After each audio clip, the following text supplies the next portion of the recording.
Hello বন্ধুরা, রূপাস ইউনিভার্সে তোমাদের সবাইকে স্বাগত। আজকের দিনে ছিল আমার বাড়িতে সত্যনারায়ণ পুজো। তো দুটো পুজো একসাথে ছিল, আমি দুটো পার্ট করেছি। এই প্রথম পার্টে নারায়ণ পুজোটা তোমাদেরকে দেখাবো। এটা ছিল ছেলের মানসিক। ছেলের একটা অ্যাক্সিডেন্ট হয়েছিল, তাই তখন মানসিক করা হয়েছিল যে সত্যনারায়ণ পুজো দেওয়া হবে বাড়িতে। আর যে বাড়ির পুজো যেটা হয় বাইরে যে হয় শনিদেব মহারাজের, সেখানে যজ্ঞ করে পুজো হবে। তো দেখো আমি সব কিছু গুছিয়ে নিচ্ছি, যেমন ফুলের মানে পুষ্পপত্রটাকে গুছিয়ে নিলাম, মোমবাতিটা সব এক জায়গায় করার মানে করে রেখেছি, যে ব্রাহ্মণ আসলে কোনো যেন অসুবিধে না হয়। মানে প্রদীপে তেল দিয়ে সলতে দিয়ে এরকমভাবে সব কিছু সাজিয়ে এক জায়গায় রাখছি। ঘটেও দেখো আমপাল্লব দিয়ে সিঁদুরের ফোঁটা দিয়ে সব কিছু আমার রেডি হয়ে গেছে। মোটামুটি সব কিছু করে সাজিয়ে গুছিয়ে নিয়েছি।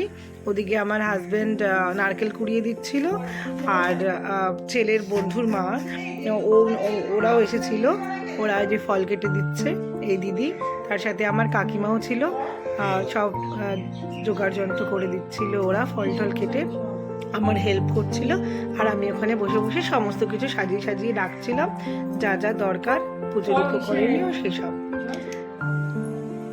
এবার দেখো এই যে মিষ্টিগুলো প্লেটের মধ্যে করে এক জায়গায় রাখলাম। আমার ছেলে সেগুলোর ভিডিও করছিল। চন্দন বাটছিলাম। আমার চন্দন পাটাটা কিন্তু খুবই ছোট, কারণ আমি যখন কোয়ার্টারে থাকতাম না, তখন এটা আমার সাথে থাকতো। মানে আমি পুজো দিতাম যখন এটা নিয়ে যেতাম, তো জানোই তো নিয়ে আসার জায়গায় ছোট জিনিসই দরকার, বড় জিনিস টানতে আমাদের অসুবিধা হয়, তাই জন্য ছোট্ট। তো আর বড় করার চেষ্টাও করিনি কখনো, ওটা দিয়ে আমার কাজ চলে যায়। ছেলে যেহেতু ভিডিও করছিল, আবার দেখো ওর ভাই বোনদের পিছনে লাগছিল, আমার মেয়ে আর আমার ভাইয়ের ছেলে, ও দুটো খেলছিল, ওদের পিছনে আবার একটু লাগছিল, সেটাও একটু ক্যাপচার করেছে ভিডিওতে। দুটো তো ভীষণ বদমাশি করে, আর ওরা দুজনকে খুব ভালোবাসে। আমার ভাইয়ের ছেলে আর আমার মেয়ে দুজন, ওরা প্রায় একই বয়সী, 1 বছরের ছোট বড়। তো ওরা দুজন একই ক্লাসে পড়ে, যেহেতু ওরা দুজন বন্ধুর মতন মিশে। এরপরে দেখো আমি পুরো সব কিছু গুছিয়ে রেডি করে ঢেকে রেখে দিয়েছি। এবার আমাদের ব্রাহ্মণ আসার অপেক্ষা। ব্রাহ্মণ আসলে সব কিছু সুন্দর করে উনি ওনার মতন করে গুছিয়ে নেবে।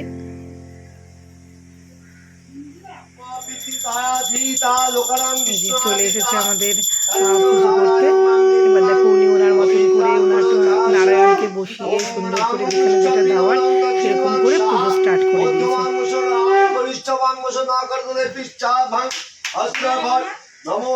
খুব সুন্দরভাবে করেছে। দক্ষিণে সিদ্ধিদাগণেশায় মধ্যে ব্রহ্মণায় নমো নমঃ। ওম নমঃ পশ্যতে ওম নমঃ বসুদেবায় নমঃ। সম্মুখে নমো নারায়ণ শ্রী বিষ্ণুবে নমো নমঃ। হরে কৃষ্ণ কৃষ্ণ কৃষ্ণ হরে হরে, হরে রাম রাম রাম হরে হরে। ওম নমঃ গঙ্গেশা যমুনা চৈব গোদাবরী সরস্বতী উনি আমাদের বাড়িতে কিন্তু এই প্রথম পুজো করেছেন, আর উনি এত সুন্দর করে পুজো করেছে, প্রত্যেকটা জিনিস বুঝিয়ে বুঝিয়ে, প্রত্যেকটা মন্ত্র বুঝিয়ে বুঝিয়ে পুজো করেছে।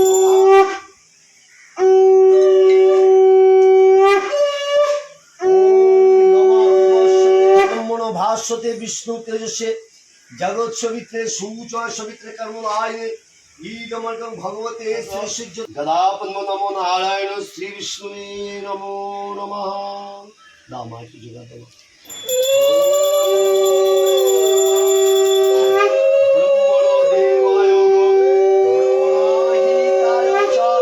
জগদীতায় কৃষ্ণায় গোবিন্দায় নমঃ।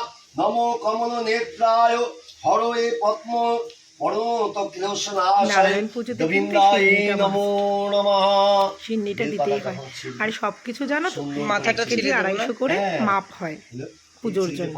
এই যে গোটাটা এখান থেকে দিবি, হ্যাঁ যেমন আটা 1 কেজি 250, দুধ 1 কেজি 250, সুজি 1 কেজি 250, গুড় 1 কেজি 250, সমস্ত কিছু 1 কেজি 250 করে। আর জবা ফুলের ওই একটা মাঝখানটা মাপ। ছেড়ে দিতে। হ্যাঁ নারায়ণ ঠাকুর। আর দেখো উনি আবার কি সুন্দর করে বোঝাচ্ছিল যে বেলপাতার ডান্টাটা ছিঁড়ে ফেলতে হয়, জবা ফুলের মাঝখানের ওই রেণুটা ওটাকে ছিঁড়ে ফেলতে হয়, তুলসী পাতার ডাঁটটা ছিঁড়তে হয়, তুলসী পাতা তোলার সময় কি বলতে হয় সব কিছু ছেঁড়ার আগে বোঝাচ্ছিল। কি বলতে হবে? হরে কৃষ্ণ কৃষ্ণ কৃষ্ণ হরে হরে হরে রাম। লজ্জা পাচ্ছ? দুটো সুন্দর করে বলো। হরে কৃষ্ণ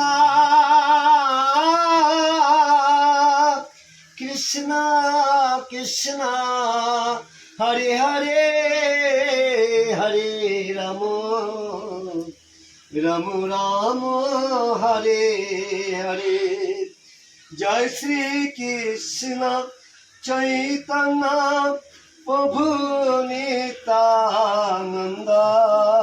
পুজো করতে করতে ওনার সাথে আমার একটু তর্কও হয়েছিল, কারণ উনি মেয়েদের মানে ছেলেদের উঁচু করে মেয়েদের নিচু করার কথা একটা যেই বলেছিল, তখনই আমি বললাম কেন, ছেলে মেয়ে সব সমান, এই কথা বলা যাবে না। হরে কৃষ্ণ আগে নিজের হাতে রাখো। আর কি বলবে? রাধে রাধে রাধে হরে কৃষ্ণ হরে কৃষ্ণ। আর কোনো ভুল লেখা থাকে কি হবে? মুখে করে বাবা এটা কৃষ্ণ নাম দিয়ে করা যাবে না, ভালো নাম ছাড়া কেউ রাখা যাবে না।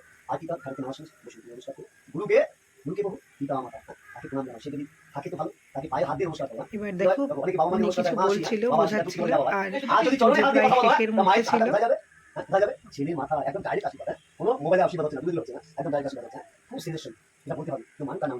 নেক্সট পার্টে আমি নিয়ে আসবো বাড়ির পুজো, শনি মহারাজের পুজো। নেক্সট পার্টে দেখাবো তোমাদের। আমার ভিডিওগুলো যদি ভালো লেগে থাকে লাইক কমেন্ট আর সাবস্ক্রাইব করে দিয়ে যেও, আর সুন্দর সুন্দর কমেন্ট করো যাতে আমার নেক্সট ভিডিও দিতে আরো বেশি ভালো লাগে তোমাদের কাছে।